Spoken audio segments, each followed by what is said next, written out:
What's up, family? Welcome to the Toe2Toe Sports Show, where we talk about everything from football to baseball to basketball to boxing. And oh yeah, can't forget about our Dawgs and Gators. You never know what you'll hear from Kb Steveo, and you'll never know who you'll see stopping by to kick it with the guys. So make sure you check us out live every Sunday at 11 a.m. Eastern Time on Facebook and YouTube Live. Peace. I ain't never played sports. You know what I mean? I always have, you know what I'm saying, like music and love music from the jump. So that was my just plan A. I ain't even have a plan B. I made myself not have a plan B on purpose just so I can fulfill my plan A.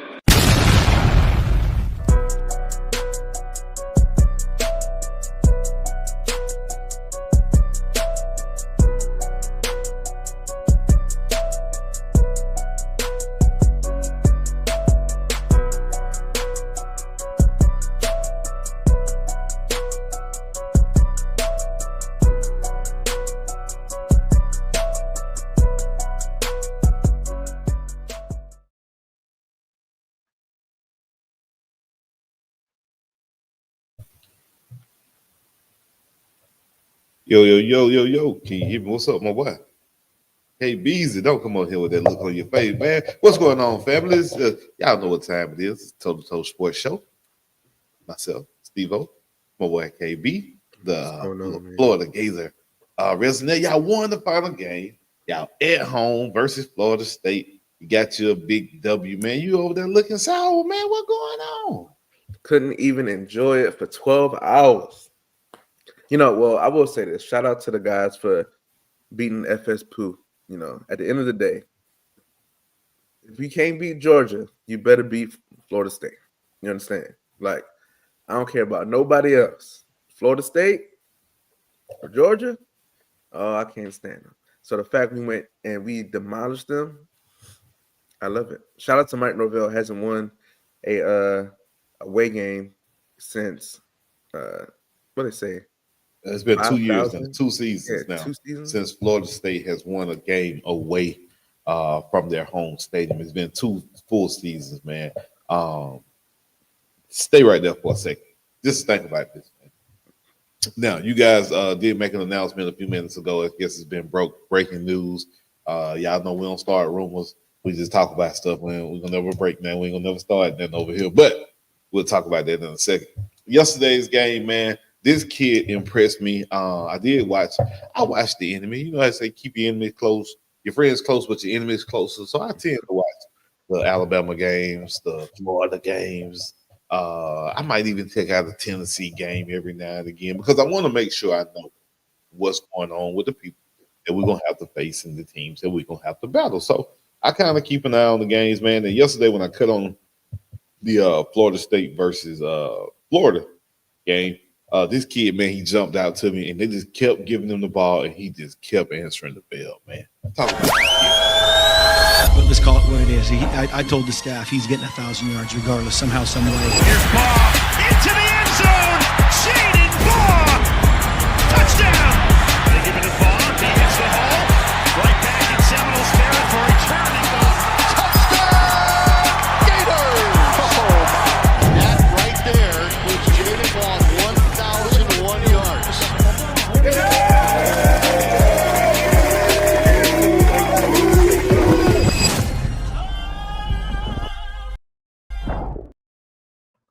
Yeah, man, talk about Barn yesterday, man. Talk about the game he had, man, and him going off yesterday against Jaden Baugh, man.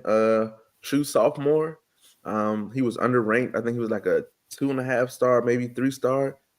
Billy found him in the weeds, man. The kid is legit, man. He's a tank. He's huge. His first year, he was a power kid. This year, he dropped some weight, added some speed. Will run through you, make you miss. Very patient runner. First 1,000-yard rusher since 2015.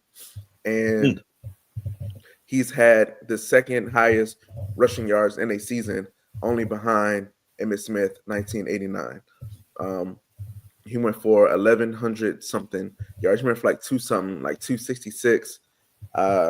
This is a player that I think everybody that watched Florida football is like, yo, give him the ball. He was one of the top running backs in the SEC. I think he's shown that he's one of the top running backs in the nation. even behind a pretty bad O-line this year, he still went for 1,000. I'm glad they forced the ball to him. I'm glad the O-line stepped up and were able to create the opportunities for him to succeed. He made some plays on his own, like hit backfield, bounced off, ran for 30. The kid is legit, man. I hope we can keep him from the portal. I don't think anybody is safe, and he is as legit as they come. He's a sophomore, man. I think he's, when you talk about NFL ready, you know what I'm saying? Like it's positions that you like, man, I don't know if he can. He's getting hit and running over guys that's going to be drafted first round, second round, third round, be playing starters in the NFL next year. I think if he was a redshirt junior or a redshirt junior, he would go out and he would probably be top 3 picks, running backs out into the league. So to have him coming back, hopefully for a year, maybe 2, yeah, man, is amazing, man. He's the best back that I've seen at Florida. Yeah, and I think ever outside of like the Emmitt Smith, the Percy Harvin type thing. But true running back, we haven't had a guy like him in decades. Yeah, Florida State just couldn't tackle him, man. Every time I cut it on, man, I flip back and forth between the games. I seen him breaking a tackle, running through somebody. They couldn't get him on the ground. He falling for an extra 3 to 5 yards. Yeah, man, that's definitely was a good win yesterday for Florida. I know you guys season didn't go how you kind of wanted it to, how you expected it to, but I think finishing on a high note and getting out there and beating an in-state rival, Florida State, to add to their misery, definitely this makes it a little bit better. And it kept them from getting to a bowl. I was gonna say that too, and you have to hang your hat on the fact that Florida State will now not go bowling because of what you guys did. So I definitely understand the frustration that you guys have. But I think it was a good win, big win for the program itself. You don't want to lose your last game ever. It doesn't matter who you're playing, and you definitely don't want to lose to Florida State. So, yeah, man, good stuff, man. So Florida stays in the news today, man. As of right now, breaking news, they just named it. Maybe about an hour ago, I seen this pop up on my screen. KB, you guys going for your new head coach. Florida names John Summerall, Tulane's head coach, as their next head coach, the guy who they're going to turn the reins over to after Billy Napier. I know you guys were in the Lane Kiffin sweepstakes. You told me about Lane's wife wanting to go to Gainesville, and they bought a house in Florida, and they were just all signs were pointing to Lane Kiffin coming to the swamp because you told me that what his wife wanted. And then a few days later, Florida wasn't even in the conversation anymore. Now it's down to LSU and Ole Miss. Does he stay or does he go? Now it seems like all signs are pointing to him leaving. Now it's a matter of will he get to coach his team throughout the college football playoff? And it sounds like the AD for Ole Miss is wanting to be a little petty. And they're saying that, hey, if you accept that job, thank you for your services. We're going to lock you out your office and you won't be coaching during the college football playoff. So with that being said, man, what do you think about this Lane Kiffin situation, man? I know I ain't even got a chance to talk about my Bulldogs yet. We don't segue from Florida winning at Florida State to now you're talking about Tulane's head coach being named the head coach, and then we get into Lane Kiffin. What's your thoughts on this situation, man? After you guys didn't get Lane, now it looks like he possibly is going to LSU. So Lane of Florida was pretty much a done deal. Now this is stuff that I've been told. Shout out to the guys in the chat, the sources, the people that's talked to me, giving me privy information. But since it's done, I don't care anymore. Lane was pretty much done. We're coming to Florida. The issue was he wanted to bring his own GM, which is like the football AD, and he wanted to coach his team in the playoffs. So the holdup was the GM thing. So that's what was going on behind the scenes. Florida kept it really quiet. That's why you didn't hear Florida's name in it, because it was pretty much us. as long as we matched his wants. But as much as we didn't want to have to bring in his GM, LSU and Ole Miss was perfectly fine. They were like, you can bring whoever you want. So that started to tilt the things. So we finally gave in and said, you can bring your own GM, but you can't. But we need you after the season. Like, you got to recruit early signing days in a couple of days. We need you here. The portal's about to open. He didn't want to do it. He wants to coach his team. He was having, dragging his feet. The head, the big booster, the Gary guy, allegedly, pretty much was just like, he's dragging his feet. He's not coming. We don't even want him here. Go get my number 2, which is John Summerall. The AD tucked his tail between his legs, which he always does, fire Strickland. And that's pretty much what happened. Like, he just superseded everybody. Of hate Scott Strickland down there. That man has done nothing but bring a national championship to the basketball rankings of that school. And he's made Florida football a laughing stock. Like, so you can talk about Scott Strickland all you want to. I don't Scott care. Strickland got a natty up under his belt. He only got a because natty it didn't come from Florida football. He only got a natty because Billy Donovan told him to hire Golden. And he hired him. He made the right decision, gave the man a job. Now he think he's hiring the right guy with this guy from Tulane. No, he's but not. Again, he knows he's not hiring the right guy. Tell you about this. No, hold on. With Lane, they didn't want. Like, it was always a question about Strickland and him, Lane, and all this stuff. And so Lane, that thing kind of went through the door. Then there was an issue with Lincoln Riley reached out to us to coach. Gary told him no. Gary is the booster, and one of the boosters, the insider guys, he came out and he got somebody leaked a phone call that he made. He didn't know he was on live, but the people that was on the other end had him in the spaces off on another phone. He pretty much just threw the guy. He was like, yeah, Gary said this, did X, Y, Z. This is why Lane isn't coming. This is why we're in the position we are because of Gary. He's the worst, blah, blah, blah. That guy has since supposedly stepped down from his board of directors with the boosters. Gary is just like he imagine what's my man Stephen Jones from the Cowboys. Mm-hmm.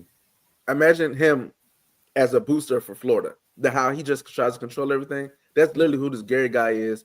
He sits in staff meetings. They let him just do whatever he wants, man. If I'm giving you the most money and your university is using my money, you probably want to have some type of say in what your money is doing and going to. But that's just me. But your choices are terrible. Well, listen. I became a billionaire because of my choice, and I'm able to give you this money because of my choice. Probably, I don't know. Or was it because of slavery? I don't know what happened. That's not my business. And again, if y'all still making money off the backs of slaves in Gainesville, that just proves why you going through the turmoil you're going through. Even Athens ain't even got no chains attached to slavery no more. We don't let that go. But listen, let's talk about this real quick. So, a few years ago, when we started this show, Steve-O had prophesized all this. I told you everything that was probably going to happen over the last 2 years. And I told you that about 2 years ago before it happened. So, I'm going to give you some more knowledge about what's going to happen and how this is going to go down. Because you, Florida, the man said slavery. Yes, he blamed it on slavery. Yes, he did. So, yeah. So again, I told y'all after you made this choice with Billy. See, now what I did prophesize was you would get the big name next. But I guess what I was off in knowing is that you still aren't out of the this job is too big for you phase yet. You extended Billy, basically. That's what you did. You have another Billy Napier. He's worse. Right in the door. He might be worse than Billy Napier. Like he literally is statistically worse at Tulane than Billy was at ULL. So what you did was extend this period of time. So now I'm gonna give you my prophecy. I ain't named no names of who the big name coach are gonna be because I ain't want to do that. But now I know who it's gonna be. Now I see the light. You mentioned it too. You just talked about slavery and having to break those chains. Well, it ain't but one guy you can probably bring in here with enough glitz and glamour to sell out the swamp. They're not. Yep. Then I can Once he get through selling out Colorado, which he about done. Colorado done made enough money off Deion where they probably gonna be comfortable for about 20 years. Hell no. Oh They not yeah. bringing me Oh, in. Prime is coming to the Hell game. no. Prime is coming to Gainesville. Prime is on. He needs about 2 more years, and that'll be about enough time for you guys to realize this experience. Kirby will start a black good. quarterback a whole season before Florida. We have a black quarterback already committed. He been committed to UGA since he was like 8 he gonna years start old. him for a whole He's season. gonna start. Yeah. That'll happen before we get a coach like Deion. Ain't happening. So either it's gonna be Deion Sanders or Marshall Faulk.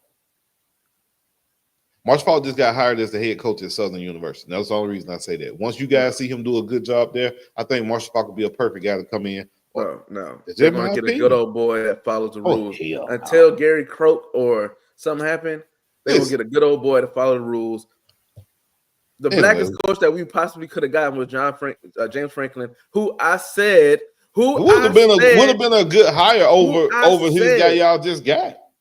It would have been a way better hire. He would have been a way better hire than the guy y'all just got. Like but anyway, we ago. love Florida doing Florida type stuff, and you guys are gonna keep being where you at. I think for the next few years. I think you set your program. I didn't say set your program back, because I don't think we can go any further back. Yeah, it's not even set back. We just are where we are. Like, we are ass. Fran Brown. I can see Fran Brown being the guy that they go after too. They're going to have to change it up. They're going to have to put some seasoning on this next coaching hire, because at this point, they're getting guys that they can control. They're not getting anybody who's a wild card, who goes rogue. Fran Brown is too polarizing for them. He's the black guy. They're not ready. They're not doing that at University of Florida. They're just not. Mm-hmm.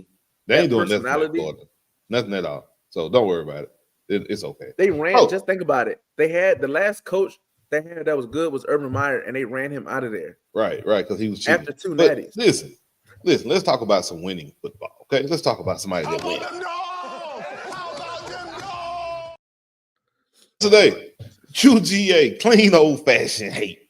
Now, when I say it's probably 3 teams that I really, really hate, and it's Florida, of course, Alabama, but I really, really don't like Georgia Tech. But I can accept them because they're in Atlanta, they're in the city. But when I say these 2 teams really don't like each other, and they have not beat Georgia since 2016, that's a long time to go without beating a rival. So yesterday, man, UGA, Friday. We actually played a Friday night game. We went down to the ACC level and stooped down and played a Friday night game. Yeah. Now, I don't know how we agreed to do that, but it was at the Benz, which is like our second home, so that was cool. But anyways, man, UGA coming into the game, everybody talked about Haynes King and how Haynes King was this dynamic person and this dynamic and I just don't think that the ACC has a defense anywhere near top to bottom built like UGA. That's just my opinion. And when I say a defense, I mean legit stars, All-Americans on every level. We got freshmen out here making crazy plays, especially on defense. Man, watch this play. Tell me what you think about this game. Established as well. It's going to bode well in their favor. King. Downfield strike. Wow, what an effort by Ellis Robinson with the interception. He was the #1 cornerback recruit in the nation, a consensus 5-star, and he comes up with a big play here. They're trying to hit Dean Patterson on the post route, but Ellis Robinson tracks it beautifully, climbs the ladder, and comes down with his 4th interception just when it looked like Georgia Tech was starting to create a little bit of momentum on offense. Ellis Robinson closes the door on that drive.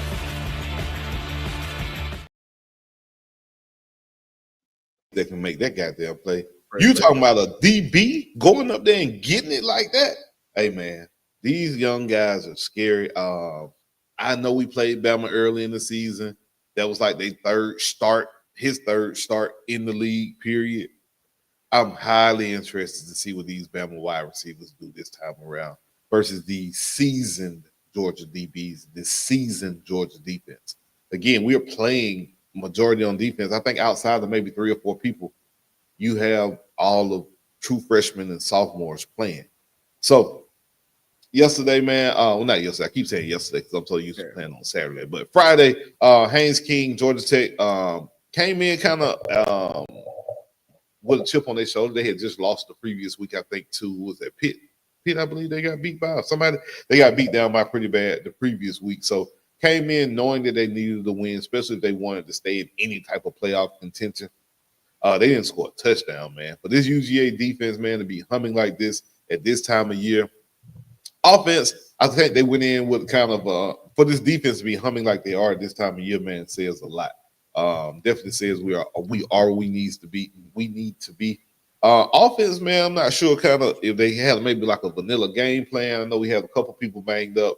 When our center went down, Drew Bobo, that really changed the game plan. You started to see a lot of just like basic runs, quarterback runs. They were running Gunnar Stockton a lot. Wasn't really trying to sit back and pass a lot through the pass pro, maybe limitations with the guy coming in at center. I know Drew Bobo is our center. So having a coach's son playing a position like center is kind of like cheating almost, like them having another coach on the field. So when you take him out the field, take him off the field, I'm pretty sure they hadn't practiced too much with him not being in there at center. So having to make that adjustment mid-game or early in the game, I think it really changed up the game plan a whole lot. Georgia Tech does have one of the better front sevens when you look at them as far as a whole. Those statistics might not show it all the time, but Georgia Tech does have a pretty decent defense, especially the front seven. Their back end is where they're kind of liable, miss a lot of tackles when the secondaries, the safeties don't really play in the box like that. But definitely good game for us, man. Definitely can't wait to see where this goes. So with that being said, Georgia advanced to the college football. Oh, it's not college football. Sorry, Georgia SEC championship game due to Texas A&M laying an egg yesterday, my boy. So we get it. Part 2 or part 7, part 6. I don't know how many battles we done had now since Kirby's been the head coach at Georgia between these two teams. But yeah, man, next Saturday, man, SEC championship, Georgia versus Bama. I think this is what we always kind of seen the SEC being this year. I know a lot of people wanted to say Bama was having a down year, or Bama wasn't going to be that good, but Bama showed some resolve. They got lucky last night. If it wasn't for that fumble, I think from what's his name, Cam, against Auburn. Yeah, man. If that wasn't for that fumble, I think Auburn may lose that game. I mean, I think Bama might. Yeah, I mean that game. That's one of those games to where it doesn't matter what the record is, who's playing, anything. It's going to come down. It's going to be a close game, man. And Auburn, losing that game, I know that was tough, man. Especially their star fumbling it. Yeah, man, that's crazy. But yeah, man, Bama. I didn't expect Bama how they started, but losing to Florida State, and they were just struggling. I thought not Texas. I don't know. I didn't know who was gonna be the SEC guys outside of Georgia. You know what I'm saying? Because everybody looked kind of, shaky this year. But man, they held it down. Yeah, like I said again, I expect a completely different game than the first time. I expect it to be a close game, competitive game, but I do expect Georgia to pull this one. I think the defense will be playing a whole lot better. You won't let they only won by 3 points the first time, and we could not get off the field on third down. I think they converted maybe like 9 to 10 third down conversions in a row. So I think this year, this time around, man, this time of year, defense is playing a lot better. Offense has a somewhat of an identity, I believe, behind Gunnar Stockton and these big wide receivers. So we'll see, man. Texas A&M surprised, man. They didn't make the SEC championship, man. Like for them to play, to go undefeated all year, and then to lose to Texas, and then you bumped out the SEC championship, and you might lose the first week, so you might go a whole season and get nothing. Yeah, I agree with that. But what I do say to that is, or what I think about that, literally look at Texas A&M's schedule. And I'm gonna pull it up because I had it up a few minutes ago. Texas A&M's schedule. When I look at their schedule and who they played, seriously, nobody. I'm gonna give you the list of teams because I had it pulled up. Here you go. Right. So they lost to Texas. Before that, they played Samford. Before that, they played South Carolina. Before that, they played Missouri. Before that, they played LSU. Before that, they played Arkansas. Before that, they played Florida. Before that, they played Mississippi State.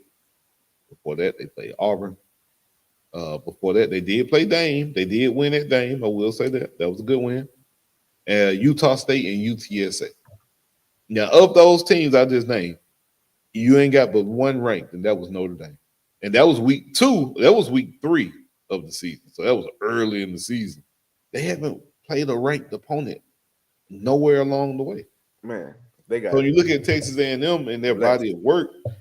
Honestly, I think they were fool's gold. If you would have had them in the SEC championship game, I'm not saying Georgia would have just ran through them, but I think it would have been a little bit of an exposure. I think Bama would have been able to kind of beat them up as well because they didn't play the caliber of defenses that the Georgia brings, that the Alabama's going to bring to the table.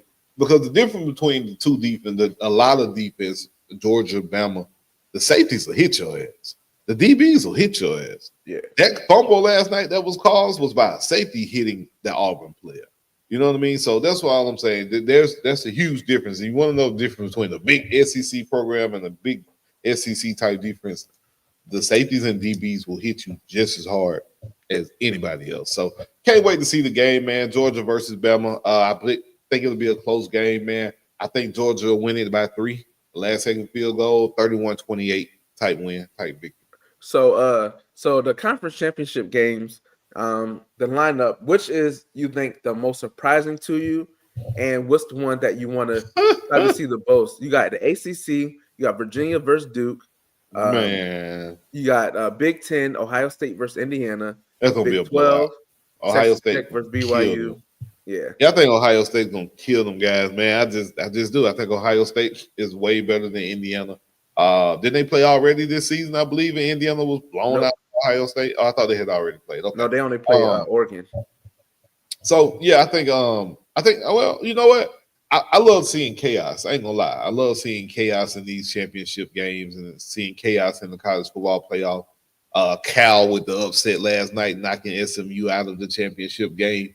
You have a 7-5 Duke who's going against a Virginia team who's going to probably be ranked top 10. So if Duke can win the SEC championship and have to get you're going to have a 7-5 team with a bye or automatic bid, not one of the 4 home slots. Sorry, with a bye slot.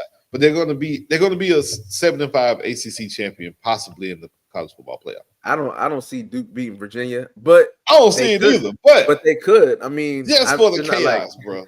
It's not like Virginia. It's not like Virginia is a star horse. Shout out, you got Tulane versus North Texas.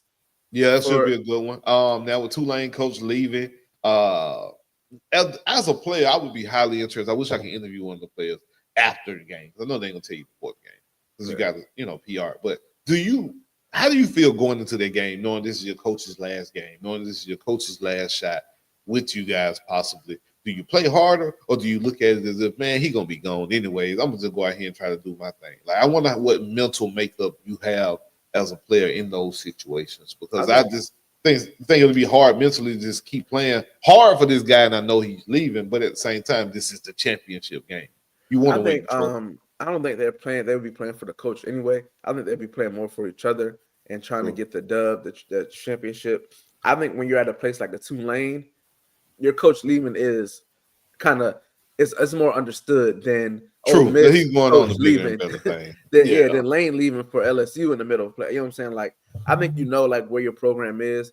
I think it's more we respect it. Like, hey man, I love y'all. I ain't going. We gonna finish what we started, type thing. So I think the players probably will appreciate that more if it's handled correctly and it's like on a respect thing. Like, you understand the business side, but if it's handled with respect, I think you have it like you have Ole Miss people who don't want Lane to coach. Some players don't want him to coach because how he's right. So I think it's just two different situations to where where you will see the coach being kind of honored in that. I think Tulane, I think they'll be perfectly fine. So this is the CFP, the potential bracket of what's projected based off of the results. Like I told our Miami brethren that they would be bumped out for whatever reason. Notre Dame, they always put the Notre Dames and the Alabamas in a place to where if they win, they're fine. because they're never going to drop you for winning. Even if you win by 1 point, they're never going to drop you. But if you don't have anything to really put you up, you just stay there. And I think that's what happened with Miami when they got ranked where they did. It was like, oh, they ranked y'all like 13, 14. They just automatically was like, no matter what you do, you can't get into the top 10. And I'm not gonna lie, Vandy beating Tennessee the way they did, to me, would put them in front of Miami, winning the way they did. They beat Tennessee, which is a higher ranked team than Pitt. So when Miami beat Pitt, don't get me wrong, big win, conference win. Pitt was a top 25 team. Well, I don't think people. If you had told me Miami was going to go into Pitt and win, that's more believable than somebody telling me Vanderbilt is going to go into Neyland Stadium at night and be able to beat Tennessee going away by 3 scores. Right. That's a little bit more impressive to me than Miami beating Pitt. And I really think the committee will look at it that way as well. And then you look at Vandy's schedule compared to Miami. Miami's strength of schedule is trash. I think they rank like 67. They're in the 60s when you're talking about strength of schedule. And you can't say that doesn't matter. But in the head-to-head, it doesn't matter when they put Notre Dame at 9 and they put Miami at 13. That was the clear message from them saying we respect Notre Dame more than we do Miami, regardless of the outcome. And from there, it was a no-win situation for Miami. Like, you literally had to have mad teams lose for you to even have a shot. And because that's top 12, you have an automatic bid of the G5 team. Then you have an automatic bid for the conference champion. And ACC didn't have anybody that high. That automatically bumps them out, man. And you hate to see it in the sense of like the automatic bid, because Tulane going against Ole Miss, like, it would be a shocker if they were within 2 scores of Ole Miss. You know what I'm saying? It's different nowadays with NIL. I think back in the day, you can look at those games and be like, oh, man, we know exactly how it's going to turn out. But now I think with the way these guys are being paid, coaches are able to bring in players in key spots for their schemes. I would hope John Summerall, whatever his name is, has perfected his system in Tulane to the point where he can compete with these schools. Because a lot of times it's not about the Jimmy and Joes, it's the X's and O's. And you can flip that. Sometimes it's not about the X's and O's. It is the Jimmys and Joes. Like, who do you have instead of the scheme? But I think if you can mirror those two, which NIL has allowed a lot of coaches to do, I think you can get some victories and you can have these upsets more and more, and these teams can be more competitive. And I think this is a good display to see what John got coming to the major leagues, personally. Could you imagine? If you can go in there and could you imagine him going in there and actually beating Lane head up or beating whoever that is at Ole Miss in the momentum that gives you going into Florida? I think that man gonna coach like this. Like, if he has the ability to coach, I don't know. Tulane might be like Ole Miss and say, "Hey, we appreciate your services. You going to Florida?" No, they're not. They. Okay. They already. He wanted to coach. And Can I think you imagine this though? Let me throw you another real quick. Can you imagine him winning the Natty and then heading to Gainesville with it? I'm just saying. Just think about that. It ain't gonna happen. But it ain't gonna happen. Man having the trophy, kind of like Kirby did. They won that national championship.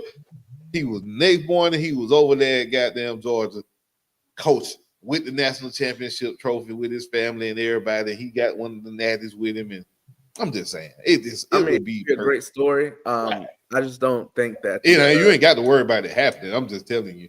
If he even won the first game, like, right, I would be like, wow. Because the thing with John Summerall, his defense is going to be solid. Like, he's a good defensive guy. You know what I'm saying? Like, he's from the Stoops tree. He's an intense guy. He reminds me of a Dan Lanning, just not the glitz and glamour of being under Kirby.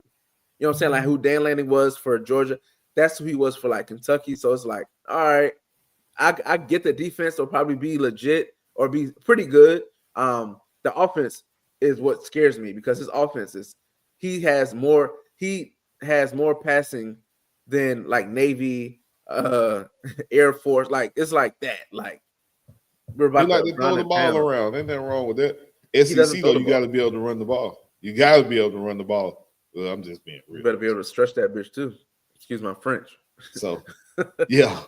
But yeah, man, this bracket, I think it was shaky. I think it's a good parameter of how this could end up going this weekend. I really do. I look at this. Some interesting matchups. Bama hosting Oregon. Now that would be a good. No. I'm sorry. Bama would go to Oregon. I apologize. The highest rated seed is at home. That would be a good one. Virginia at A&M. I don't really believe in A&M like that. Again, I told y'all why their schedule is just trash. They really did not beat anybody in the SEC on the upper echelon. All their victories was against Missouri, Auburn, teams that barely going to be in bowls. And then I think the most interesting one you have, like you said, Tulane at Ole Miss. I've seen Ole Miss look as good as a national championship team. I've seen them look as bad as a team that shouldn't be in the top 25. So you just got to really exactly. So you know what Ole Miss team is going to make it, and then Dame at Oklahoma. Ooh, that'll be a good one too. That's going to be it. That's going to be the game of the week. Yeah, I can see Oklahoma like really beating Notre Dame. Like I can see Bama beating Oregon. Quick question. When Texas and Oklahoma came over here, if I told you Oklahoma would have been in the college football playoff before Texas, or would be more of a winner than Texas, did you think that would be true or possible? Nah, I don't say more of a winner because Texas went to the SEC championship, but right now the trajectory is Oklahoma's been winning some good games and playing good football, whereas Texas has just been getting by the roster that they have. Brent Venables, man, he won't thrown out yet, but he had him by the collar of the pants, like yeah, he was getting ready to toss Brent up out that thing. Yeah, I think so too. And I love the story of Brent, man. You know, you can't help but to cheer for a guy like Brent Venables, who just does it the right way. You know what I'm saying? He ain't ever in mess. Even when people were down on him, he still was just like, I'm gonna just do my best. And he's an Oklahoma guy. You know, You know, it's cool for them. Like I said, I think Notre Dame. What's going to happen is Oklahoma's going to beat Notre Dame, and then all of the Miami people are going to be like, "See, Miami can't really argue, man. They had a chance. If you beat Louisville or if you beat SMU, you don't have nothing to say. Nobody argues with you, and you're in the ACC championship game. Now, the worst thing that could happen is Duke to win that championship, because that's going to push every other ACC team, in my opinion, out. I don't think any other ACC team. There is no other ACC team. I don't think anyone's going to have a chance. It's because of the automatic bid of. I think that'll be the only ACC team getting in. It's the ACC. They are. It's like literally not possible. Miami would be the best shot they have to get someone in without a championship, and they aren't going to be ranked in the top 10.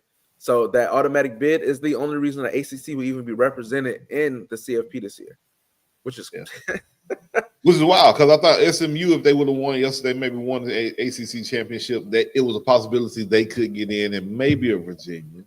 You know what I mean? Especially if Virginia plays them in a close game. SMU wins in a close one, double overtime, triple overtime. I think both teams would have got in. That's just how I would look at it. But with Cal beating SMU yesterday, they just created turmoil. Now you got Manny Diaz in the ACC damn championship game with a possibility to win the ACC championship before Miami and Mario ever get in one together. Hey, look, and then if Miami lose the Pop-Tart Bowl again, they may go bowlless and CFP list. And you got a $5 million quarterback. Lord have mercy. Could you imagine? Because if you're a bet, do you play? And your bowl game, they gonna do them like that again? I mean, what would be the benefit of him playing in a bowl game? I don't know. Because you're already injury prone. I don't know. And they already talking about their next quarterback. They going after Riola or whoever's supposed to be the next high quarterback. I'm like, dang, when y'all they talking about Sellers and Sellers. Sellers could possibly. I can see him on the move, but you got to take his brother too. You can't. They're a package deal. I mean, that's fine, but Georgia did it with the Branch brothers. Yeah, with the Branch brothers. Yep. But if you watch the game against Clemson, Sellers is not a good quarterback. He's not a good quarterback. He's an athletic quarterback. He's an athletic. He's an athlete. There you go. He's an athlete. Like when you play NCAA football 25, he's an ultimate athlete. You put that passer though, it'd probably be like 79, 81. Hell no. It may be No somewhere power? in there. Yes. He is Anthony Richardson, just a little quicker. Like Yeah, he got a power. He got a cannon of an arm. He's way out, uber athletic. If he could ever put it together, if you watch his games where he goes over $150, it's because they have some of the fastest wide receivers in the nation. Yeah. When they catch the ball, they take a 10-yard, 15-yard in or slant, and they take it to the house. Or they just run past everybody, and he just throws it out there. I think if they go after him, it's the same thing that's going to happen. He's going to lose them games. They'll be in the same position, if not worse, next year. They need to really give Luke Nickel a real legit chance. I think he's a better passer, and I think they need a legit passer, like somebody who can just carve up a defense versus going to get an athletic guy. But, who am I? Boy, we'll see, man. We'll see. Fun times in college football, man. This is why you love college football. This is why you love this sport. Because of stuff like this, you don't get this in any other sport. Now we got a committee who's going to come out next Sunday and tell us who the 12 teams will be competing for a national championship. Can't wait. Everybody's sitting on pins and needles, man. Everybody's going to be on edge, especially the teams, like you said, ranked in that, 10 to 14 range. Oh, man, you pulling your hair out at this point. So it'll be interesting today to see what the rankings come out, how they put people, how they look at some of these wins yesterday. People were piling on points because they thought people needed to be, I guess style points are going to matter. I don't really think if you beat the team by 15 or if you beat the team by 30, it's going to be a big difference, me personally. But not unless you're beating a big team. Like, it has to make sense. They're not going to care if you beat an unranked team by 40 points. They don't. Okay. It's expected. Yeah. It's expected. All right, man, let's talk about this NFL week real quick, and then, man, we're going to get out of this thing. Eagles versus Bears was Friday, man. Eagles did not look good. No, I think we got the new one. This new one right here, just this week. For Sunday, it's just Sunday, though. I don't have the Monday night game on there. I apologize. And the Eagles played Friday versus the Bears and did not look good. But the Bears offense, the Bears as a whole, got to say, KB, you might have to eat your crow on that one, man. Caleb Williams so far, man, with this new coach, man, he's looking like he's the real deal, man. The Bears are now 9-3. One of the top teams in the NFC, may even win that division with the Lions kind of sputtering right now. Minnesota not looking that good. Green Bay kind of, not really finding their footing as well, man. The Bears might win the NFC North. Let me know how they look next year. That first year and the new system against the people they get in film. Let me know. I mean, I love the coach, Ben Johnson, I want to say. Yep. I think he's his plays. That's why I love the Lions, because he's creative beyond measure. But I want to see what happens next year. If they had to do the same thing next year, if Caleb Williams balls out next year, okay, I may be interested in changing my opinion. Right now, hell no. All right, well, we'll see, man. I think beating the Eagles yesterday in the Eagles' house was big for them. I think the Bears yesterday did show they are legit. They are a contender. I think the Eagles, though, are they still the team to beat in the NFC? Are they the best team in the NFC still right now to this day? I won't bet my money on it. I didn't pick them to win yesterday. I picked the Bears, so I just don't think that they have. They're missing something, man. I don't know what it is. They're missing. Well, AJ told y'all what it is. AJ said we got a fullback playing quarterback. He can't get me the ball when I need him to consistently. Missing routine throws. No, I'm just playing. I'm not gonna rag on Hurts, man. I really think it's more on the coordinator. I do think personally that they are maybe trying to appease to AJ a little bit more, and they're not running Barkley as much as they did last season. I think you can see the effects of Barkley not being in the game plan as much, or maybe them shying away from him so early in the games. Because last year, man, they were just leaning on people. Their offensive line was moving people. Their offensive line was knocking you back. The offensive line this year can barely get the tush push down pat. I think Jalen Hurts failed on the tush push or fumbled the tush push. Yeah, man. Because now you got DBs coming around and just going after the ball and just hitting on his Hurts. They're not even caring about the first down. Let's get the ball out. Let's get the ball. Because he's going to have to stretch his ball. He can't really tuck the ball in because he can't get the They're starting to figure a way how to beat it. I've been telling y'all it ain't rocket science how to beat that joint. So I think now, man, you're starting to see, and true, it's hard to go back in the NFL. I know it's hard to go back in a lot of sports, but I think college football period, is definitely one of the hardest sports to go back in. You got 22 guys that you got to get on the same page, a team of what, damn near 53 man roster that you got to put together annually, man. So I think football definitely is one of the hardest sports to go back in. I don't think the Eagles will do it this year. I know we're talking about NFL really quick. Breaking news: Lane Kiffin lined up his offensive staff most of his staff to join him at LSU. Mm-hmm. And this is officially reported. He told them if they're not on a plane to Baton Rouge today, they will not have a spot on his staff. He is gutting Ole Miss offensive staff before their playoff run. I believe it. That's wild. I believe it. Could you imagine? Oh, that's so disrespectful, yo. That disrespectful. Depending on what Ole Miss gonna pay me, though, I probably stay. Depending. I mean, LSU probably gonna give me a bag. They probably gave Lane a bag to give. Oh, they gave him him $14 million a year. But if I am the offensive coordinator, if I'm one of the offensive assistants, what does this head coaching job at Ole Miss really entail? You know what I mean? Who are you guys really looking at? Because at this point, everybody out for themselves in the coaching game. So would I just be on that first plane to go help Lane and jump the lane? Probably. Don't get me wrong, if I was already on his staff, but I'm hollering at Ole Miss before I leave, like, hey, I know these plays. I know how to get these boys what we need. What y'all got? Oh, that's so dirty, bro. You're right. It's a dirty game out here, my boy. It's a dirty game. Lane is Lane. But yeah, we go back NFL. That was nuts. Yeah, Lane ain't playing fair, man. So Lane to LSU, which we kind of expected. Once LSU jumped in the fold, I already told you what was going to happen. They got money. They grow money on trees down there. They got old plantation money. You know what I mean? Yeah. The LSU got money. They still pay Ogeron. And Lane said he wants him to come back as the defensive coordinator. So you not only will still get the head coaching checks from LSU, they're going to pay you more to be a defensive coordinator too. Yeah, man, dirty game. Let's run through these picks for today's game, man, and get up out of here.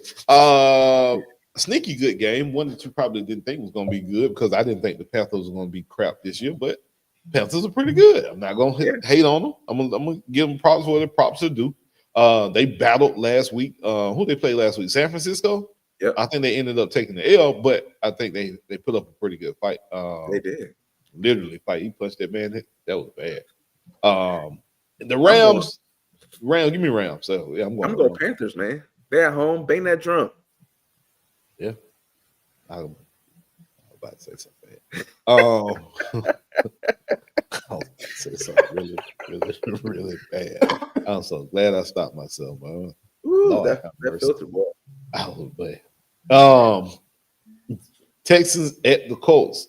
Now, if you told me to pick this game, beginning of the season, I'd say Texans by 100. But the Colts are the number one team in the number two team behind New England Patriots, like we back in 2002 or 2005. So we got Peyton Manning and the Colts going up against New England Patriots. Tom Brady, the number one seed. Got the Ravens looking crazy. Yeah, man. This old back in 2000, man. Early 2000s for the AFC. But now give me the Colts, man. I think the Colts keep it rolling. I'm not a CJ Stroud fan. I just think CJ Stroud has hit a wall and he ain't been able to get over it or go around it, and he keep running into the same wall. I see a lot of mistakes. I see a lot of interceptions. When the Texans are clicking, they're one of the best offenses in the league. They're dynamic. They got all the wide receivers and weapons in the world. But when CJ Stroud is off, he is off. He has a bad game. So I'm going to go with the Colts on this one. I'm going to go with the Texans because I think Daniel Jones is hurt. He has that leg. Okay. He has like a leg thing, and they were showing like him at practice, like just throwing, and he already gimpy. I'm like, I don't know. And then back up is AR. So, oh Lord, yeah. If Anthony Richardson is starting, give me the Texans. I just can't trust AR, even though it is rumored that will be the Falcons starting quarterback. I've seen that. And who? Anthony Richardson, because the Colts have given up on him, he'll be a cheap. Oh yeah, stopgap. Because they're saying that Kirk Kirk is still on the contract, but it's only for like $10 million. So Kirk could be on his way out or go find another home. But we need a quarterback for a year. It's saying Michael Penix will definitely not be ready by the time training camp comes around. So you're going to look at another quarterback. I've heard Kyler Murray name for the Falcons. I've heard Anthony Richardson's name. I've heard Matt Jones. A lot of these quarterbacks that you think just need a second opportunity type thing. So Justin Fields, bring him home. Nah, Justin Fields done had like 3 chances. At this point, he is who he is. He just need the clipboard. That's crazy. That's one of the craziest stories ever. Right. That is wild. Cause bro has every tool in the world to be the best quarterback in the league, but except with the Ohio State, put it together, bro. All right, so I do expect the Falcons to. I don't say no win in the NFL is easy, but my stress levels should not be high today. Yeah, now I say that with all wholeheartedness, knowing in my life that this is going to be a hard game, and the Falcons going to probably get creative and find another way to do something stupid and lose. But I'm gonna go with the Falcons, man. I'm here every week. I'm like a traumatized girlfriend. I keep coming back and just keep. You see my background. I am. Ooh, I ain't gonna. Ooh, I almost said the name of who I'm. Woo! We would have got flagged. Football gods ain't been nice to your boy this year, so it's all good. I'm getting. Oh. Give me who we got next? Jaguars at the Titans. Titans finally got one. Will they get 2? I'm gonna say no. I'm going with the Jags. Going with the Jags. Yeah. And Travis Hunter, man, I know he got hurt this year. I hate that he didn't get to finish the full season. But I hope he comes back and I hope he picks a side. I don't want him playing both ways. Pick a side, stick to it. That's just my opinion. No, nope. I think he still can play both ways. I think he just. I just think football is football. He got hurt when he was playing at Colorado. I think it happens. I don't think. He's done wrong. True, he was hurt at Colorado. He's hurt in the NFL. He probably is playing too much, but that's just my opinion. He's probably on the field too much, in my opinion. Though. I think he'll be all right. San Francisco at the Browns. Shador Sanders making his second start.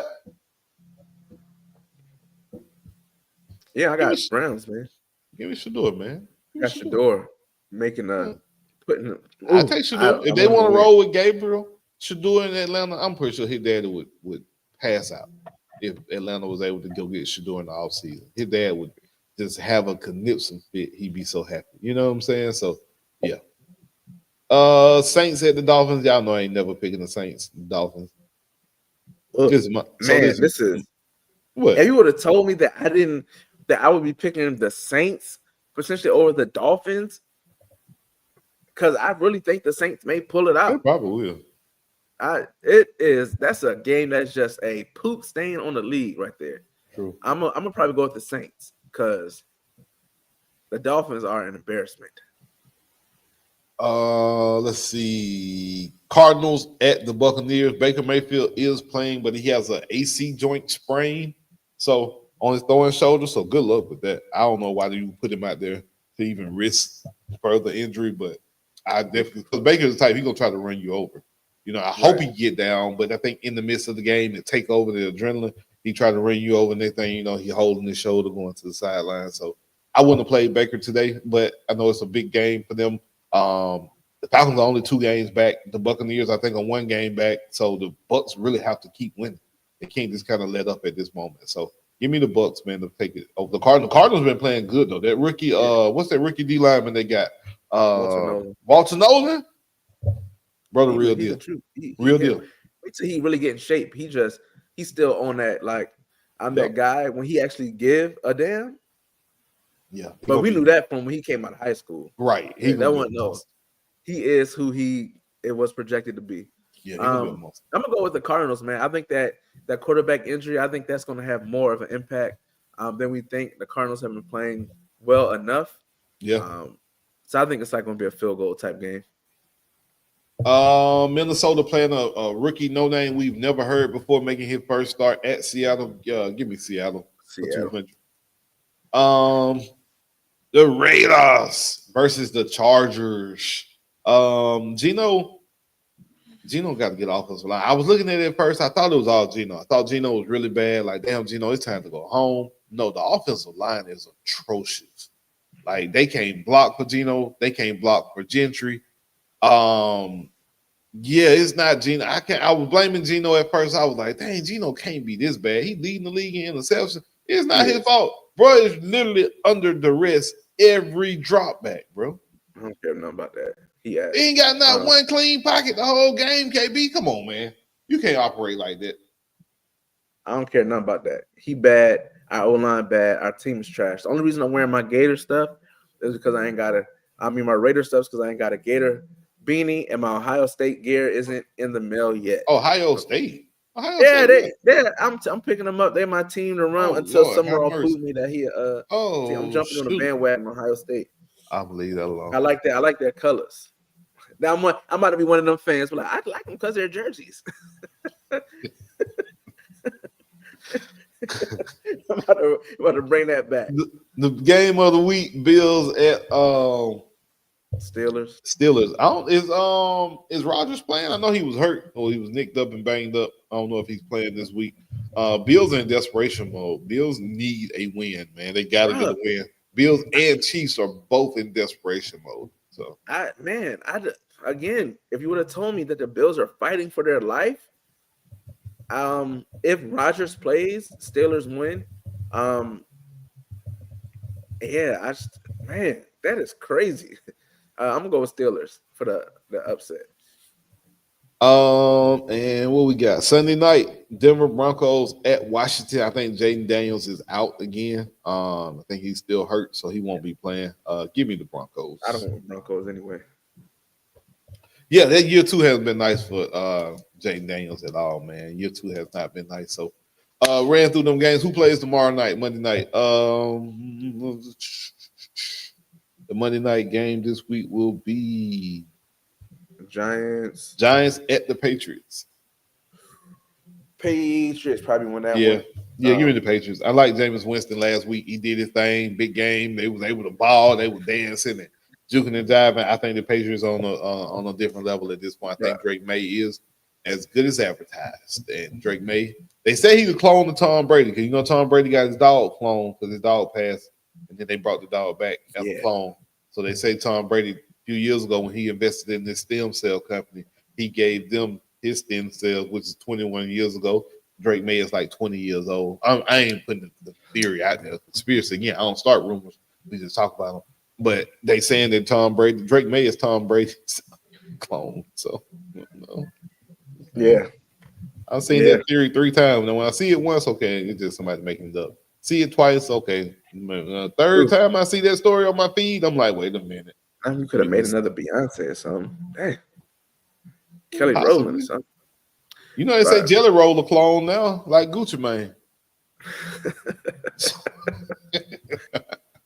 All right, we're gonna get out of here on that note. Lord have mercy. Man. Flag on the play. So shout out. Next week we should have the CFP. The final. We got the flag. Oh yeah, I'll drop a challenge flag too. Now, don't get me wrong. I'm a real coach of this thing. You might have to bring one up, man. Next week, man. I want to, after the CFP, I like to bring on, a couple guys. Pull up the Kells, the Tonys. You maybe talk about. Now, wait a minute. Hold on.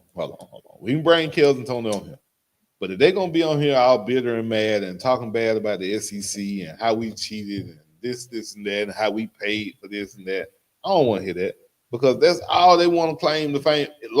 If you win, there's no way the SEC can actually do anything or say anything.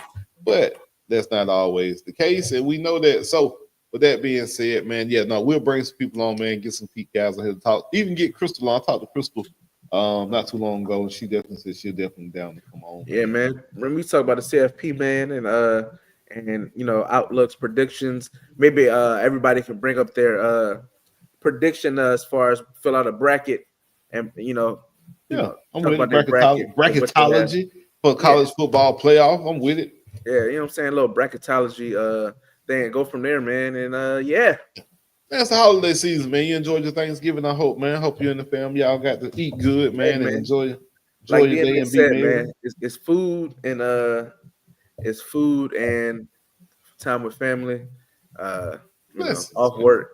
You know what I'm saying? I just finished off the leftovers yesterday. Ply said anything beyond Sunday. Yeah, let it go. Let it go, baby. Let it go. Yesterday was it. Yeah, man. It was it.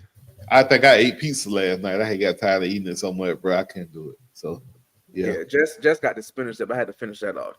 This spinach dip, boy, should be in the Smithsonian, boy.